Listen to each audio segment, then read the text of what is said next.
Welcome back to the Science Corner, our regular spot here on the deep dive for all you intellectually curious folks out there. Glad to be back. Today, we're diving into something really central to AI and machine learning, the difference between discriminative and generative models. Yes, a crucial distinction. It Yep. really shapes how we think about machine learning. Absolutely. And we're very fortunate to have insights from a Nobel laureate today, a true expert who's shaped our understanding of this field. Thank you. It's always good to discuss these core concepts, especially now they're, well, everywhere. Definitely. So let's jump right in. Could you give us the essence of discriminative models? What are they trying to achieve? Certainly. Discriminative models, at their heart, are really about drawing lines. Their main goal is to learn how to distinguish or discriminate between different classes or outcomes directly from the input data. Okay. Mathematically speaking, they focus on modeling the conditional probability, PYX. PYX. That's like given some input X, what's the chance it belongs to a certain category? Y. Exactly. Given X, what's the probability of Y? Can you give us a maybe more down-to-earth example? Sure. Think about classifying emails.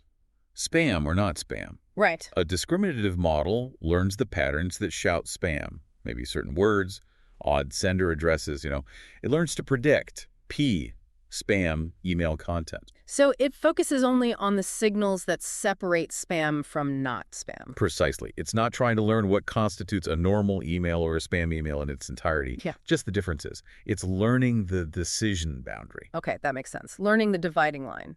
What are some common models that work this way? Oh, many familiar ones. Logistic regression is a classic. Support vector machines, random forests, even many deep learning models used for image recognition, they're fundamentally discriminative. Interesting. And you mentioned regression models too. How do they fit in? Well, regression models predict a continuous value, right? Yeah. But they're still learning a direct map from input X to output Y. They're discriminating between, say, a predicted value of 0.5 versus 1.5. It's the same principle, just on a continuous scale. Got it. So what's the catch? What's the main limitation of just focusing on this boundary? The key thing is, because they only learn PYX, the boundary, they don't actually learn what the data itself looks like. Yeah, I mean, they can't generate new examples. A model trained to tell cats from dogs can't create a picture of a new cat. It only knows where the cat-dog line is, not what's on either side, fundamentally. I see. Excellent at classifying, but not at creating. So naturally, that leads us to the other side. How do generative models approach things differently? Right. Generative models take a more holistic approach. They want to understand the underlying structure of the data itself. How so? They aim to model the joint probability, Px, Y. How likely is it to see this input X together with this label Y? Okay, PXY. And I often do this by learning Pxy. What's the probability of seeing input X, given that it belongs to class Y, along with the overall probability of each class, Py? Let's use the email example again. How would a generative model handle spam detection? Well, instead of just finding the boundary, it would try to build a model of what spam emails generally look like. P-email content spam. And also what non-spam emails look like. Exactly. P-email content, not spam. It learns the characteristics, the distribution of features for each class independently. It tries to understand the recipe for each type of email. That sounds much more involved. A deeper understanding, maybe. It is, in a way. It requires learning more about the data. Some classic generative models are things like naive Bayes, linear discriminant analysis, LDA, and Gaussian mixture models. GMMs, right? We looked at implementing those recently. Yes, and then you have the more modern, really powerful ones like VAEs, variational autoencoders, and of course GNs, generative adversarial networks. GNs, yeah, they get a lot of attention for creating realistic images and things. Precisely. And that's the key capability that comes from learning the underlying distribution, PXY. The ability to generate new data. Exactly. Because they've learned the recipe, or the distribution, they can, in theory, generate new samples that look like they came from that same recipe. A GN trained on faces learns the distribution of pixels that make up faces, so it can generate new faces. Wow. Okay, so that's a massive difference. Discriminative models classify, generative models can potentially classify and create. That's a good summary.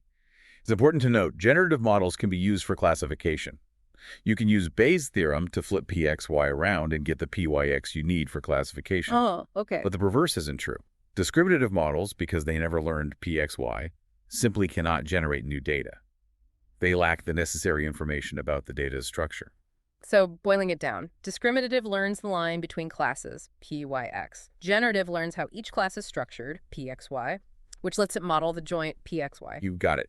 Like distinguishing birds by silhouette versus learning their anatomy so well you could maybe sketch a new, plausible bird. That's a great analogy. One is about recognition, the other about underlying form. Now, given that generative models can do more, especially this creation part, does that mean they're always, the better choice? Not necessarily. That generative power often comes at a cost. Like what? Well, modeling that full distribution, PXY, is generally harder. It often requires significantly more data to learn properly compared to just finding the decision boundary. Right, going back to the language idea, you'd need way more text to learn how to write French than just to tell French apart from Spanish. Exactly. If Mm. you have limited data or if your only goal is highly accurate classification, a discriminative model might actually be more practical, more efficient, and sometimes even perform better on the classification task itself. That makes sense. It connects to a point from Avi Chawla's notes asking about other challenges with training generative models, beyond just needing lots of data. That's a very pertinent question. Yes, training them can be tricky. Things like ensuring the model doesn't just memorize the training data over fitting, essentially. Huh. And stability during training can be an issue, especially with GANs. It can be hard to get them to converge nicely. Also, evaluating how good the generated samples are can be surprisingly difficult. Is this generated face truly realistic or just kind of average?